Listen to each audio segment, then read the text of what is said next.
When I was a kid, cooking steak at home was never about recipes. It was about moments. Every Sunday evening, when the house finally slowed down, my dad would take a thick steak out of the fridge and place it on the counter.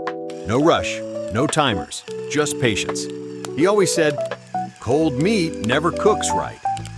I didn't fully understand it back then, but I remember watching the steam rise as the steak slowly came to room temperature, like it was waking up. The kitchen smelled different on those nights. Butter melting, garlic hitting the pan, that deep, savory aroma that somehow meant family.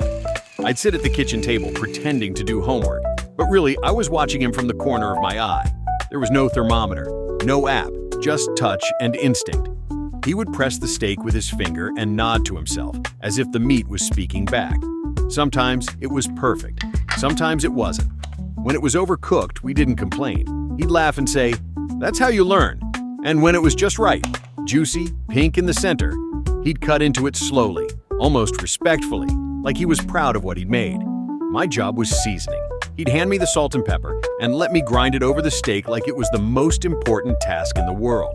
I took it seriously, too seriously. Sometimes too much salt, sometimes not enough.